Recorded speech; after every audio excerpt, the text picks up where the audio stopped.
Vous vous êtes déjà demandé comment ça se fait que ce soit à la campagne et dans les zones rurales, qui sont des endroits où il y a très peu d'immigration et très peu de personnes perçues comme non blanches qui habitent, que ça vote le plus pour l'extrême droite.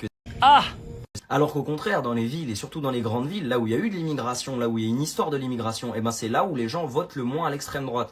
Qu'est-ce que tu me racontes là? Ça, c'est la conséquence de quelqu'un qui s'est contenté d'écouter les sociologues féministes woke, qui n'a jamais étudié la sociologie factuelle, et qui comprend rien aux statistiques. Dans les grandes villes, il y a beaucoup d'immigration. Ce qui fait que on pourrait s'attendre à ce que les personnes issues de l'immigration ne votent pas à l'extrême droite. Ce qui veut dire que la proportion de personnes qui pourraient voter pour l'extrême droite dans ces endroits est forcément plus faible que la proportion de personnes qui pourraient voter pour l'extrême droite dans les endroits où il n'y a pas d'immigration.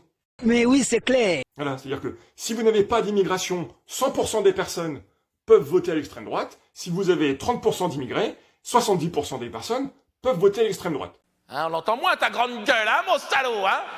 Ensuite, on a la sociologie classique qui nous explique que il y a un truc qui s'appelle les classes sociales qui sont beaucoup plus basées sur les intérêts socio-économiques des gens plutôt que sur leur idéologie.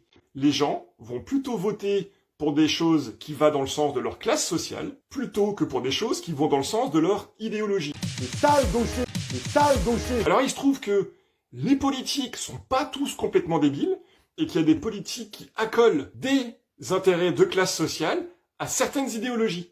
Et en plus, il y a encore mieux, c'est que les gens qui vivent dans les grandes villes ont une classe sociale élevée, ils sont privilégiés, ils ne subissent pas le quotidien de la même façon que les autres, ce qui leur permet d'être plus libres dans le choix de leur vote. C'est-à-dire, étant moins contraints par des soucis socio-économiques, ils peuvent se permettre de voter plus par idéologie.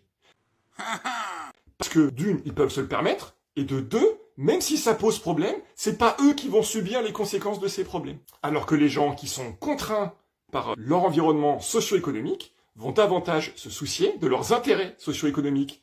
Parce que si ça part en couille, c'est eux qui vont le subir de plein fouet.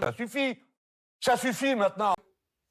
Et en plus, il y a un dernier point tout bête, c'est que, on le voit très bien, les gens qui vivent dans des endroits avec beaucoup d'immigration, quand ils le peuvent, ils se barrent. Ce qui fait que, il y a beaucoup de gens qui ne vivent pas en ville, qui ont connu l'immigration, et qui sont partis à la campagne. Et ouais.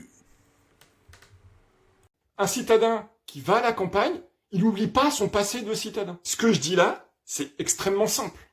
C'est juste que là, on a encore une personne complètement idéologisée, qui prend un point, qui associe plein de trucs en rapport avec son idéologie, et qui est incapable de prendre du recul, d'émettre d'autres hypothèses, et de réfléchir de manière un peu plus globale au sujet. Je vous laisse me dire en commentaire ce que vous en pensez, je vous souhaite une bonne journée, et la prochaine fois sur la chaîne, on verra bien.